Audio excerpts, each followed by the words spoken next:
Hello, my name is Carlos Andino, and I served in the U.S. military, Army, for 8.5 years, and I stayed here in the Veterans Ministry Program on the 3rd floor for 2 years.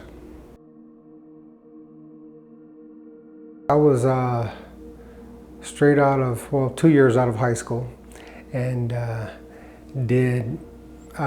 was in the Army Reserves for about a year. And then my high school sweetheart, we found out she was pregnant. And so I decided to get a full-time job and serve my country because I was already reserved. So I decided to do that and spent 1995 to 2003 in the U.S. Army. In the military, I was a supply sergeant, 92 Yankee in the Army. I was an E5.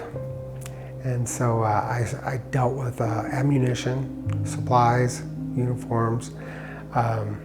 Started out in Fort Lewis, went to basic training in Fort Jackson, South Carolina.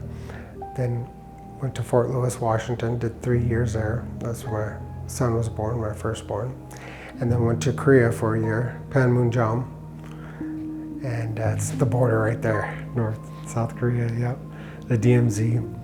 And then Denver, Colorado, and I did my last three years there.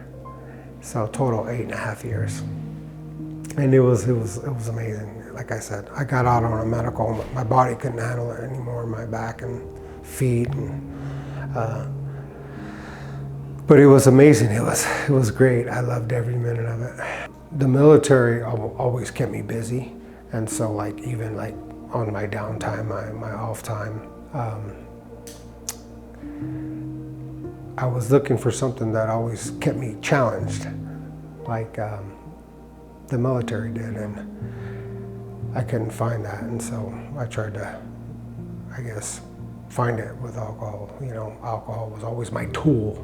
I know I was pretty much at my downfall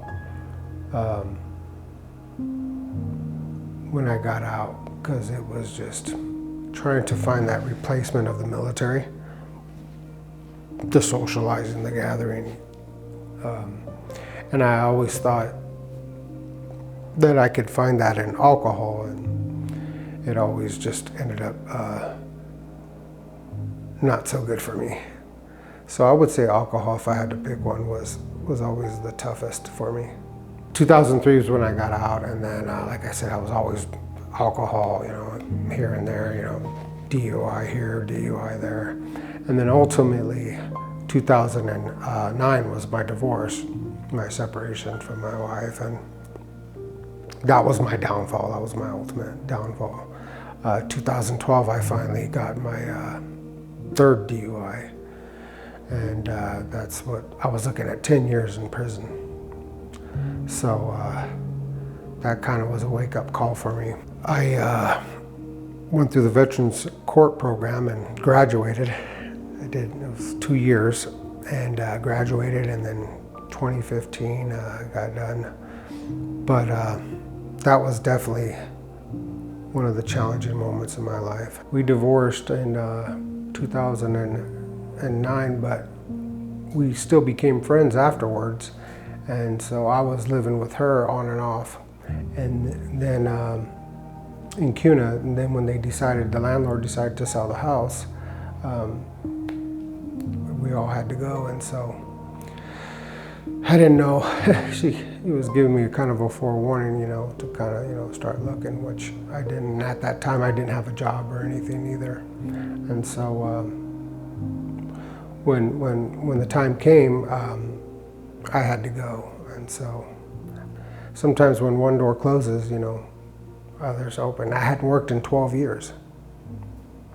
And so coming here to the Boise Rescue Mission, at the time, it seemed like the end of the world, but it wasn't. It was a blessing in disguise. I truly believe that.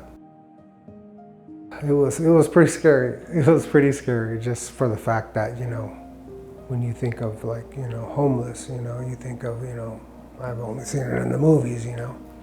And so for me, I was like, wow.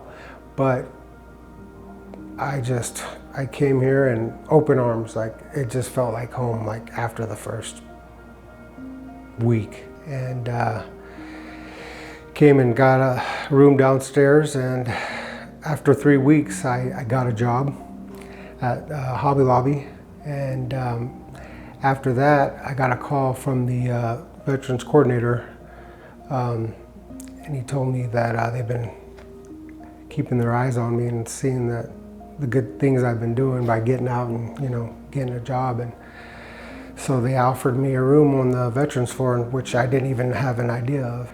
And then 6 months later, I got a car, because I was riding the bus to work every morning, and then Uber. So that was adding up. But I got a car, and then now I just found out everything by the grace of God. My credit score is shooting up. Like, I'm looking to buy a home, and it's just gonna, like I said, I want to plan on using my VA loan and buy a house. Keep working. I'm going on 2.5 years at Hobby Lobby. I'm the crafts lead, department lead there, and it's, like I said, by the grace of God, it's just getting better and better every day.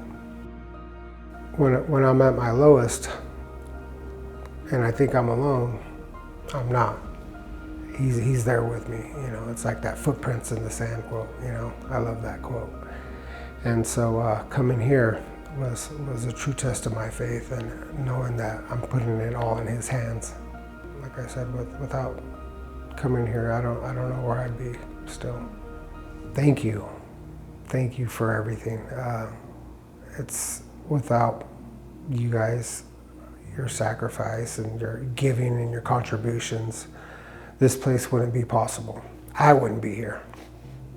And I just want to, from the bottom of my heart, say thank you.